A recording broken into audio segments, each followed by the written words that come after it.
Hello everyone, welcome to all of you. I am Vishwadeep sir.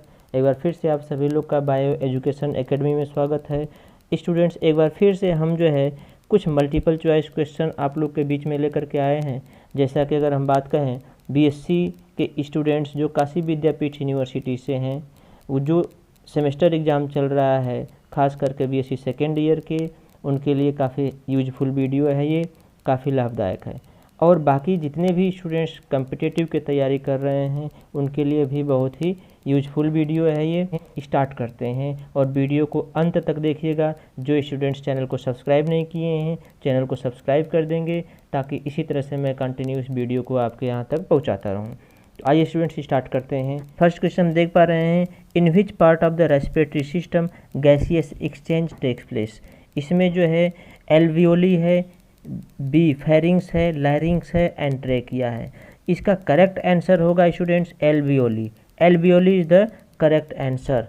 थोड़ा सा इसे समझ लेते हैं। जैसा कि अगर हम बात कहें, ये है trachea, this is the trachea. आगे जब जा कर के ये पूरा लैरिंग्स ये लंग्स होता है, ठीक है। इसमें जो है ये ट्रैकिया ब्रांचेज में होते हैं। ये हमने नाम दे दिया इसको, ये हो गया ब्रोंकाई, ये हो गया ब्रोंकियाई, ब्रोंकाई हो गया। अब देखिएगा, इसमें से कुछ छोटे छोटे पार्ट्स और ब्रांचेज होते हैं जिसे हम देख पा रहे हैं। कुछ इस तरह से छोटे छोटे पार्ट दिखेंगे, इनको हम कहते हैं एल्वियोली। छोटे छोटे गुच्छे की तरह आपको दिखेगा, आपने देखा होगा, ये होते हैं alveoli. This is the alveoli, alveoli. अब यहाँ हम बात करेंगे एल्वियोलाई का। एल्वियोली, इसमें हमने कहा है एल्वियोली में कंडीशन होती है कि जैसे ही ऑक्सीजन इंटर करता है, इनहेल होता है, और इससे जो है आगे फेरिंग्स होगा, लैरिंग्स होगा, फिर ट्रैकिया है, ट्रैकिया। तो आगे देखेंगे, ये जो कार्बन डाइऑक्साइड इनहेल हो रहा है, बाहर से आप ले रहे हैं, और ऑक्सीजन जो है इनटेक हो रहा है एंड कार्बन डाइऑक्साइड बाहर आउटपुट हो रहा है। यहाँ पे कुछ कैपिलरीज, ब्लड कैपिलरीज प्रेजेंट होते हैं, ब्लड कैपिलरीज। अब वो जो है कैपिलरीज में छोटे छोटे पोर लगे हुए होते हैं, ठीक है। इस ट्रैकिया से, इस ब्रोंकाई से ऑक्सीजन इंटर किया, ऑक्सीजन सीधे अंदर आया और आकर के इस एल्वियोली में चलाता है। अब कंडीशन ये होती है कि यहाँ से एल्वियोलिस और ब्लड कैपिलरीज में ही एक्सचेंज होते हैं गैस का। यहाँ पे जो है, जो हमारे डीऑक्सीजनेटेड ब्लड होते हैं, इसमें डीऑक्सीजनेटेड ब्लड से जो कार्बन डाइऑक्साइड सीधे एल्वियोली में जाता है, फिर ये धीरे धीरे सीधे बाहर निकल जाता है। और ऑक्सीजन इनटेक होता है यहाँ से, और ऑक्सीजन इनटेक करते हैं, फिर एल्वियोली से होते हुए हमारे ब्लड कैपिलरीज में, ब्लड में चले जाते हैं। तो ये होगा करेक्ट आंसर, एल्वियोली। कुछ ये फंक्शन मैकेनिज्म होते हैं जहाँ पे इस एल्वियोली से ब्लड का एक्सचेंज, गैसियस का एक्सचेंज देखने को मिलता है। आगे बढ़ते हैं और नेक्स्ट क्वेश्चन देखते हैं। Question number 2, which of the following are parts of the human respiratory system. Human respiratory system का इसमें से कौन सा पार्ट्स है रेस्पिरेटरी सिस्टम में, उसका हेल्प होता है। ट्रैकिया है, डायाफ्राम है, द लंग्स है, ऑल ऑफ द अबव। तो इसमें हम देखेंगे स्टूडेंट्स, इसका करेक्ट आंसर होगा all of the above. Correct answer D, all of the above. यहाँ हम कैसे देख पाएंगे, जैसे कि हमने कहा ये एक है trachea, this is the trachea, और ये जो है लंग्स, अब हमने बना दिया ये lungs, this is the lungs. और ये जो है यहाँ पे आपको दिखेगा, ये होगा डायाफ्राम। नीचे जस्ट, इसके जस्ट नीचे होता है, ये है एज लाइक डायाफ्राम हमने बना दिया। कंडीशन ये होती है कि ये जो ट्रैकिया आप देख पा रहे हैं, इसके ऊपर फेरिंग्स होगा, लैरिंग्स होगा, ये है ट्रैकिया। क्वेश्चन में ये दिया है ट्रैकिया के बारे में, क्वेश्चन में दिया है लंग्स के बारे में, और क्वेश्चन में दिया है डायाफ्राम। डायाफ्राम तो हम देख पाएंगे ट्रैकिया भी है, डायाफ्राम भी है, लंग्स भी है, इसलिए all of the above correct answer होगा। कैसे, इसमें जो है रेस्पिरेशन, ये क्या पूछ रहा है, ह्यूमन रेस्पिरेटरी सिस्टम कौन कौन सा है। रेस्पिरेशन जो अभी हमने पढ़ाया, गैसेस का एक्सचेंज होना, तो एयर इंटर्स करता है नोजल के थ्रू और यहाँ तक ट्रैकिया में आता है। और ये जो है, ये देख पा रहे हैं आप, यहाँ पे ये ट्रैकिया में आता है, ट्रैकिया से होते हुए कहाँ आया, ये लंग्स में आता है। तो तो कैसे होता है ये, बाहर बाहर ना ये कुछ रिब्स दिखती है, लंग्स को जो प्रोटेक्ट करके रखती है रिब केज होती है, this is the rib cage होती है, ये ऐसे रिब केज दिखता है आपको, ये बाहर बाहर प्रोटेक्ट करके रखती है। तो ये जो डायाफ्राम दिख रहा है ना, इसमें एयर इंटर करता है, जब इसमें एयर इंटर करता है, तो अगर मैं कहूँ कि ये जो डायाफ्राम दिख रहा है ना, ये डायाफ्राम इनहेलेशन होता है, ये डायाफ्राम नीचे की तरफ मूवमेंट होते हैं, जो लंग्स है ना ये सिकुड़ जाते हैं, तो ये सिकुड़ जाते हैं तो ऊपर से क्या होता है, एयर फील होता है, इसमें एयर फील होता है, और जैसे ही ये फिर से ये पूर्वावस्था में छोड़ते हैं, इसको एक्सहेलेशन होता है डायाफ्राम, तो फिर से क्या होते हैं, ये बाहर निकल जाते हैं। तो इस तरह से जो है कि रेस्पिरेशन सभी का पार्ट, सभी का इम्पोर्टेंट रोल होता है, ट्रैकिया का भी रोल होता है इसमें, और हम देख पा रहे हैं लंग्स का भी रोल होता है और डायाफ्राम का भी रोल होता है। तो करेक्ट आंसर डी। आइए नेक्स्ट क्वेश्चन देखते हैं, क्वेश्चन नंबर 3। क्वेश्चन नंबर 3 में देखेंगे, इन earthworm the process of respiration is through, किसके थ्रू जो है अर्थवर्म अपना रेस्पिरेशन करता है। तो पहला है इसमें स्किन, दूसरा है इसमें head, lungs, pores in the anterior ends. तो इसमें करेक्ट आंसर होगा स्टूडेंट्स ए, स्किन के थ्रू जो है अर्थवर्म अपना रेस्पिरेशन करता है। आइए बढ़ते हैं आगे नेक्स्ट क्वेश्चन की तरफ। Question number 4, bile juice is secreted by, bile juice जो होता है सिक्रीट करता है कौन से, किससे सिक्रीट होता है। तो इसमें होगा करेक्ट आंसर लीवर, लीवर से जो है, अगर मैं कहूँ ये लीवर है, इस लीवर से ही बाइल जूस का सिक्रीशन होता है। एक हमने बता दूँ यहीं पे, स्टमक जो होगा ये है stomach, this is the stomach, तो हमने बताया था आपको ये स्टमक हो गया, ठीक है। स्टमक जो है दिस इज द स्टमक, मैंने रफली बना दिया स्टमक। स्टमक में हमने बताया था कि इनके अंदर जो है इस तरह से गैस्ट्रिक ग्लैंड जो होंगे वो गैस्ट्रिक जूस का सिक्रेशन कराते हैं, ठीक है, गैस्ट्रिक जूस का। और पैनक्रियाज है जो इसी में ही स्टमक में जस्ट डिओडिनम जो है, डिओडिनम है स्टमक का, इसमें leaf like structure pancreas present होती है, ये लीफ लाइक स्ट्रक्चर होती है पैनक्रियाज। ये दिख रहा है आपको पैनक्रियाटिक डक्ट, तो ये जो है पैनक्रियाटिक डक्ट दिख रहा है, तो यहाँ से ये रिलीज कराते हैं, एसिनाई होता है, इस एसिनाई से ये पैनक्रियाटिक जूस का रिलीजिंग कराते हैं। पैनक्रियाज से ये है पैनक्रियाज, ये पैनक्रियाज से पैनक्रियाटिक जूस का, इसमें गैस्ट्रिक जूस का होता है, ठीक है, गैस्ट्रिक ग्लैंड होता है स्टमक में, और ये लीवर जो होता है ये जो है बाइल जूस का सिक्रेशन कराता है। आगे बढ़ते हैं नेक्स्ट क्वेश्चन देखते हैं, question number 5, which element is used in the synthesis of protein, protein की सिंथेसिस में कौन से एलिमेंट का यूज होता है। तो इसमें करेक्ट आंसर होगा, हाइड्रोजन दिया है, ऑक्सीजन दिया है, नाइट्रोजन दिया है, कार्बन डाइऑक्साइड दिया है। तो इसमें जो करेक्ट आंसर होगा, आंसर नाइट्रोजन होगा, तो करेक्ट आंसर सी। आगे बढ़ते हैं नेक्स्ट क्वेश्चन देखते हैं, क्वेश्चन नंबर 6। क्वेश्चन नंबर 6 में अगर मैं बात कहूँ तो देखिए इसमें साफ साफ लिखा हुआ है, the chlorophyll in photosynthesis is used for, जो क्लोरोफिल है जो प्लांट्स में प्रेजेंट होते हैं फोटोसिंथेसिस के दौरान क्या यूज होते हैं क्लोरोफिल का। तो यहाँ पे आप देख पा रहे हैं, absorbing light, breaking down water molecules, no function, reduction of carbon dioxide. देखिएगा यहाँ अगर मैं एक प्लांट्स को अगर बनाऊँ, एक प्लांट्स हो गया,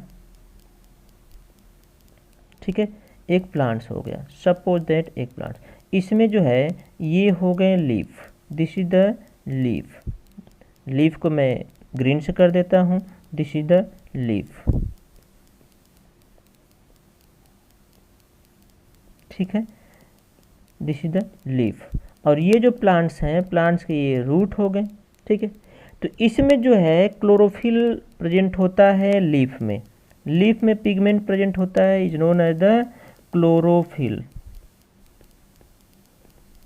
क्लोरोफिल प्रेजेंट होता है, क्लोरोफिल प्रेजेंट होता है लीफ में। अब जो है ये जब फोटोसिंथेसिस प्रोसेस होता है तो ये क्या लेते हैं, लाइट एब्जॉर्ब करते हैं। लाइट को एब्जॉर्ब कौन करता है, ये क्लोरोफिल ही एब्जॉर्ब करता है। करेक्ट आंसर होगा एब्जॉर्बिंग लाइट। तो यहाँ पे आप देख पा रहे हैं भाई H2O वाटर का एब्जॉर्ब ये रूट के थ्रू कर लेता है, कार्बन डाइऑक्साइड इसको सराउंडिंग इन्वायरमेंट से मिल जाता है, सनलाइट यहीं से मिल गया एंड ये क्लोरोफिल है, सारी चीज़ें मिल करके अपना फूड तैयार करता है। तो क्लोरोफिल फोटोसिंथेसिस के दौरान क्लोरोफिल का यूज ये होता है कि ये लाइट का एब्जॉर्प्शन कराता है। ठीक है, नेक्स्ट क्वेश्चन देखते हैं, question number 7। A plant cell wall is mainly composed of, किसका बना होता है प्लांट सेल वॉल? तो प्रोटीन का होता है, सेल्यूलोज का होता है, लिपिड का एंड स्टार्च का। तो यहाँ पे करेक्ट आंसर होगा, correct answer B, cellulose. Cellulose का बना होता है प्लांट सेल वॉल। सेल की बात करेंगे तो इसमें जो है सेल वॉल अब्सेंट होता है। यहाँ पे जो है प्लांट की हम बात करेंगे, ये प्लांट में जो है कि सेल वॉल प्रेजेंट होता है, वह जो है सेल्यूलोज का देखने को मिलता है। बहुत ही, जब सेल डिवीजन मैंने पढ़ाया था तो बताया था कि इसमें सेल वॉल नहीं है, इसलिए जब इनका डिवीजन होता है तो ये कैसे होते हैं, बीच से ऐसे ग्रुप का फॉर्मेशन करते हैं। बाहर न्यूक्लियस दो डिवाइड हो जाते हैं, यही एक न्यूक्लियस दो डिवाइड हो गए, दो न्यूक्लियस में, लेकिन ये बीच में जो है ना ग्रुप का फॉर्मेशन या फरो का फॉर्मेशन इसको कहते हैं, और ये ग्रुप का फॉर्मेशन करता है और फिर आगे से ब्रेक होकर के ये दो डॉटर सेल में डिवाइड हो जाते हैं। तो ये मैंने सेल डिवीजन के दौरान बताया था। इसको कहते हैं सेंट्रीपिटल पोजीशन। जो ये डिवाइड होते हुए दिख रहा है ना, ये बाहर से पेरीफेरी से अंदर की तरफ जो डिवाइड हुआ, यह बाहर से अंदर की तरफ डिवाइड हुआ, तो ये सेंट्रीपिटल पोजीशन हो गया। लेकिन अगर मैंने कहूँ कि ये प्लांट सेल है तो इसको मैंने बताया था इसमें सेल वॉल प्रेजेंट है, बहुत ही यह हार्ड होता है, यह बहुत ही रिजिड होता है, तो इसमें अंदर से सेल प्लेट का फॉर्मेशन होता है और सेल प्लेट ये जो है कि ये डेवलप होता रहता है, डेवलप हो करके इधर दो न्यूक्लियस हैं, आगे दो डॉटर सेल का फॉर्मेशन कराता है। तो इसको हम कहते हैं सेंट्रीफ्यूगल पोजीशन। ये होगा सेंट्रीपिटल पोजीशन और ये होगा सेंट्रीफ्यूगल, जिसमें हम देख पाएंगे centre to periphery, centre to periphery हो जाता है। तो ये जो होगा सेंट्रीफ्यूगल पोजीशन। नेक्स्ट देखते हैं, इसलिए इसमें जो है प्लांट सेल वॉल सेल्यूलोज का करेक्ट आंसर होगा। आगे बढ़ते हैं, question number 8। Protein are made up of which of the following, इसमें से प्रोटीन कैसे, कौन से, न्यूक्लिक एसिड से प्रोटीन का फॉर्मेशन होता है, एमिनो एसिड की चेन बनती है, न्यूक्लियोटाइड से, नन ऑफ द मेंशन। इसमें जो हम बात करेंगे this is the correct answer होगा एमिनो एसिड। एमिनो एसिड की एक चेन फॉर्म होती है, बहुत सारे एमिनो एसिड ऐसे चेन बनाते जाते हैं पेप्टाइड बांड से, और यह जो एमिनो एसिड मिल करके एक चेन का फॉर्मेशन कराती हैं। This is correct answer B. Next question देखते हैं, question number 9। Which of the following is a type of RNA involve in protein की synthesis? SnRNA, rRNA, yRNA, double standard DNA. मतलब यहाँ पे जो करेक्ट आंसर होगा आरआरएनए। आरआरएनए मैंने बताया था कि एक डीएनए से क्या बनता है, आरएनए बनता है। ये प्रोसेस ट्रांसक्रिप्शन कहलाता है और यह आरएनए बनाता है प्रोटीन। जब यह प्रोटीन बनाता है तो यह प्रोसेस ट्रांसलेशन कहलाता है। तो ये मैंने बताया था, इसमें देखिए क्लास में मैंने बताया था कि आरएनए 3 टाइप्स के होते हैं। एक होता है मैसेंजर आरएनए, और एक होता है राइबोसोमल आरएनए, एक होता है ट्रांसफर आरएनए। ट्रांसफर आरएनए ये मैसेज सिग्नल प्रोवाइड कराता है, ये जो है पेप्टाइड बांड का फॉर्मेशन कराता है, एमिनो एसिड को जोड़ता है, और ट्रांसफर आरएनए ये जो है जाता है साइटोप्लाज्म से आइडेंटिफाई करके उस एमिनो एसिड को ला करके वहाँ राइबोसोम के पास वो बाइंड करता है कि नहीं, कौन से कोडॉन से कौन से एमिनो एसिड का बाइंडिंग होना है। तो यहाँ पे हम देख पा रहे हैं ये भी करेक्ट है, इसमें नहीं दिख रहा है आपको 3 टाइप्स में जो प्रोटीन की सिंथेसिस आगे हो रही है, ये भी नहीं दिख रहा है, ये भी नहीं दिख रहा है। तो आरएनए दिख रहा है, this is correct answer ribosomal RNA. Next देखते हैं question number 10। Which of the following function of DNA is necessary for purpose of evolution? तो इसका करेक्ट आंसर होगा स्टूडेंट्स, ये क्वेश्चन थोड़ी लॉन्ग है, देखिए हाँ, विच of the following function of DNA necessary for the purpose of evolution? इसका correct answer होगा mutation. This is the correct answer, mutation का इवोल्यूशन वेरी इंपॉर्टेंट रोल होता है। आगे नेक्स्ट क्वेश्चन देखते हैं, विच of the following enzyme is not required for the synthesis of lagging strand? Students इसमें पूछ रहा है कि लैगिंग स्ट्रैंड्स की सिंथेसिस होने में कौन सी एंजाइम की रिक्वायरमेंट नहीं होती है? प्राइमेज है, गायरेज है, हेलिकेज है, एक्सोन्यूक्लिएज है। तो यहाँ पे जो लैगिंग स्ट्रैंड पूछ दिया स्टूडेंट्स, मतलब ये रिप्लिकेशन में पूछ रहा है। तो रिप्लिकेशन में मैंने बताया था कि एक डीएनए है, तो इस डीएनए के पास क्या होता है, ओआरआई साइट होती है। मल्टीपल ORI साइट है। प्रोकैरियोटिक में सर्कुलर DNA होता है तो वहाँ पे सिंगल ORI होती है। यूकैरियोट्स में मल्टीपल ORI प्रेजेंट होती है, इसमें लीनियर DNA होता है। तो यहाँ पे हम देख पा रहे हैं ये है ORI, और इनका रिप्लिकेशन कहाँ से होता है कि ये रिप्लिकेशन देखिए, रिप्लिकेशन इसी ORI से ही रिप्लिकेशन होता है। तो ये आप देख रहे हैं, इसी को हम AT रिच रीजन भी कहते हैं। AT रिच रीजन से भी रिप्लिकेशन होता है जहाँ से अनक्वाइलिंग दिखता है, ठीक है।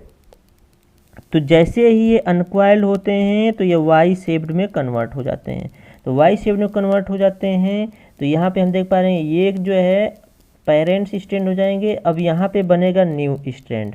तो ये न्यू स्ट्रैंड बनता है स्टूडेंट्स। एक स्ट्रैंड जो है लीडिंग होता है,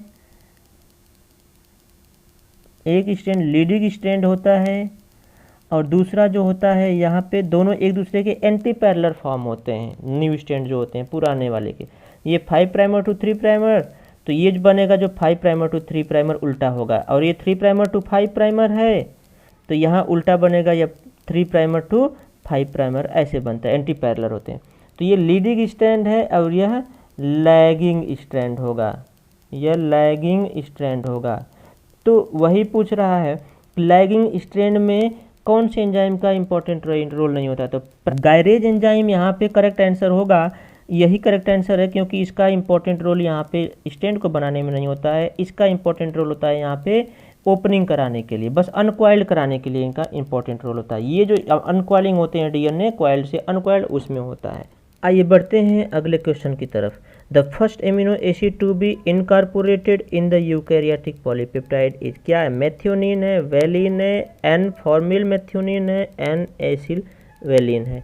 तो इसका करेक्ट आंसर होगा मेथियोनिन। यही सबसे पहला एमिनो एसिड होता है जो कि प्रोटीन की सिंथेसिस का प्रिकर्सर कहते हैं। नेक्स्ट क्वेश्चन देखते हैं।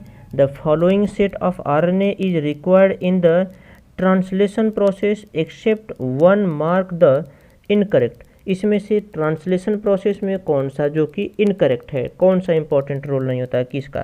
तो देखते हैं, हमने कहा DNA, ये देखिए DNA से क्या बनता है, RNA की सिंथेसिस होती है।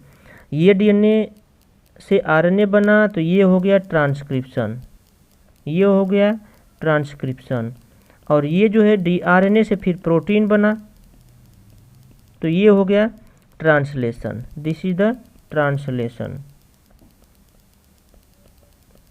ट्रांसलेशन। तो इसमें जो है ना RNA 3 टाइप्स के होते हैं।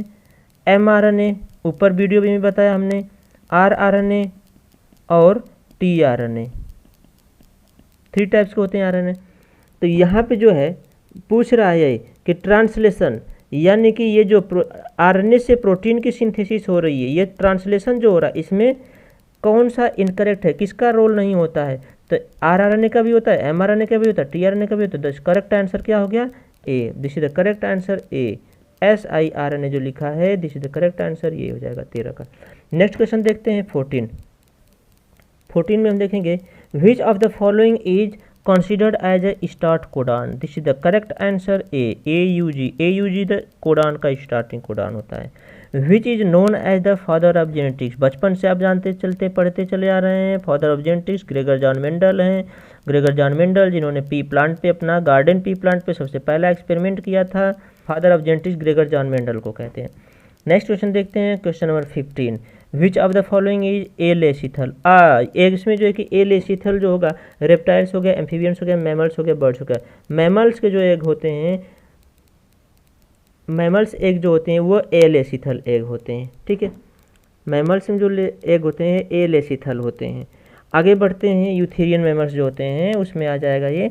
आगे बढ़ते हैं, on the types of yolk distribution, yolk के डिस्ट्रीब्यूशन के बेसिस पे which of the following is telolecithal, insect, mammals, amphibians and birds. तो इसका करेक्ट आंसर होगा एम्फीबियंस। एम्फीबियंस हम देखेंगे जो ये एग होता है ये किसी एक पोल पे क्या कर रहा है, यॉक के डिस्ट्रीब्यूशन पे, ठीक है, डिस्ट्रीब्यूशन पे यॉक डिस्ट्रीब्यूट है, तो यानी कि डिस्ट्रीब्यूट है। Which of the following is telolecithal. Telolecithal किसमें, यॉक के डिस्ट्रीब्यूशन के बेसिस पे टीलोलेसिथल मतलब किसी एक पोल पे यॉक का पाया जाना। एक साइड पोल पे यॉक पाया जाएगा, दूसरे साइड साइटोप्लाज्म देखने को मिलेगा, ठीक है, दूसरे साइड साइटोप्लाज्म। तो ये पोल पे अगर पाया जा रहा है याक, तो किस में पाया जाता है, एम्फीबियंस में पाया जाता है। टीलोलेस्टर, टीलो मतलब किसी एक पोल की बात कर रही है, एक्सिस का बात कर रहे हैं। नेक्स्ट देखेंगे question number 17, name the type of egg which do not have any protective cover. इसमें देखिएगा इनडिटर्मिनेट होता है, क्लिडोइक एग होता है, डिटर्मिनेट होता है, non cleidoic. This is the correct answer, non cleidoic egg. देखिएगा इसमें जो होता है नॉन क्लिडोइक एग, मतलब यहाँ पे जो होता है विविपेरस ऑर्गेनिज्म होते हैं, विविपेरस।